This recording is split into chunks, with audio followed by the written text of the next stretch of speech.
Graeme, how have things been this week after that game on Saturday? Players have shown a good response.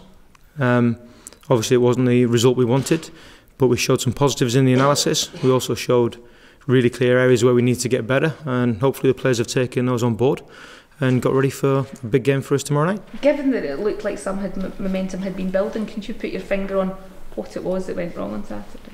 They took their chances and we didn't. It's as simple as that. I think if we'd have got a couple of goals in the first half, which some of our play merited, you'd have seen a much different team in the second half. As it was, it didn't happen, and we gave away 2 really poor goals.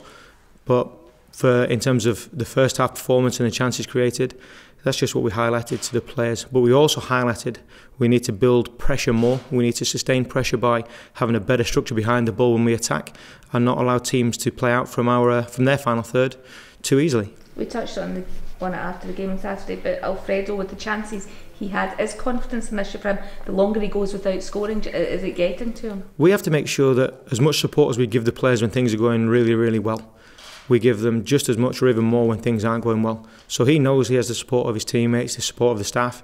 We've done some work on finishing this week. He's been bright, he's been lively, and looking at his body language, you wouldn't think his confidence is an issue. So we'll see. So have you spoken to him about it? Sorry, have you spoken? No, I've spoken to the squad generally about making sure we know.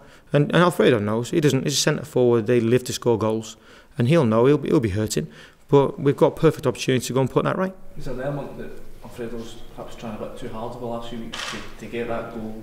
He's so desperate to score that he's perhaps pulling at things that he would normally do?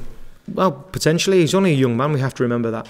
But we have to make sure that we put him in a situation in training that's going to replicate the game, so that it becomes more comfortable, it becomes more assured, so that when he sees that picture on a match day, it's familiar to him, it's not unusual to him, and he just goes and is really composed in the final third and goes and hits the target. Because when he does that, when he gets one, I'm sure he'll go on another fantastic run for us. Can you give us a rundown on the situation with Bruno Alves this week? We saw some headlines earlier in the week. I think the club have clarified, but what was your take on it? Two papers reported a story that was untrue, that Bruno had refused to be selected. One of those papers has printed an apology today. The other has been encouraged to do so, but has yet to print an apology. As far as I'm concerned, you're questioning the character and integrity of a fellow who's just gone and won the European Championships, which is completely out of order. But we will move on. I've spoken to Bruno. Bruno was quite clear that he's never done that, would never do that. But he doesn't read the paper, so he can just carry on and focus, getting himself fit as well as he can.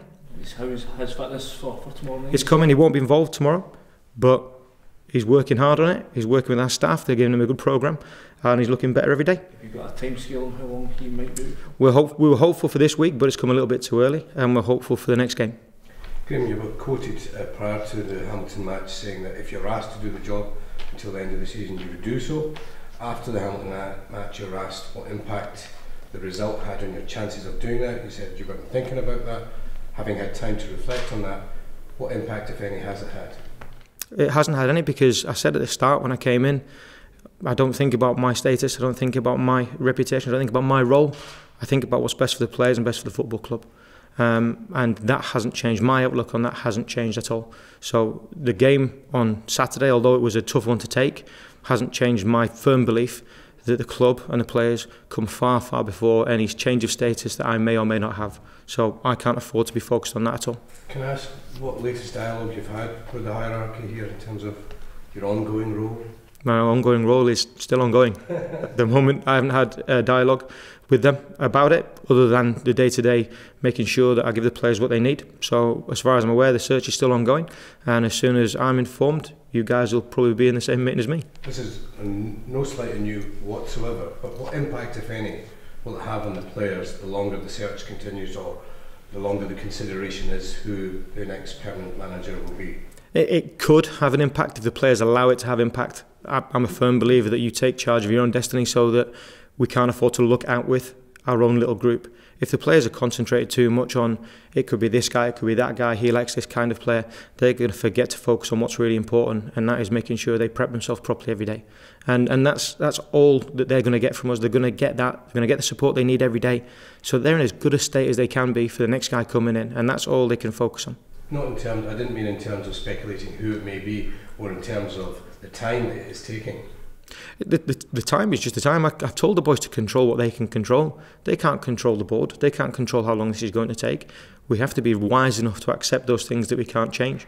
And I've encouraged the players just to make sure that we focus within, and they've tried to do that this week. It was a similar timescale back in the spring in terms of the amount of time it took to appoint the manager then. So, but are you surprised it's taken this long up to now?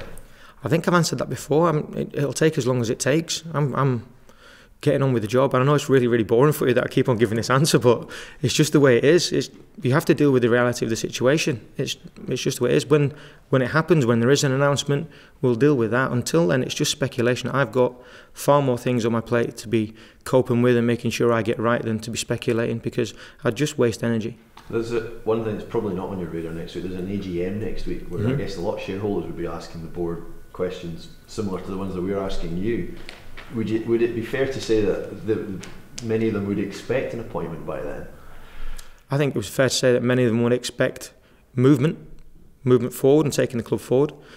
But until that time comes, until the board are happy to go and do that, then once again, it's just wasting energy. And I realise that people want things resolved. I realise they need a resolution. But these things can't be hurried. They have to take time to make sure that this appointment is the correct one. Do you want that as well, though, in terms of a resolution?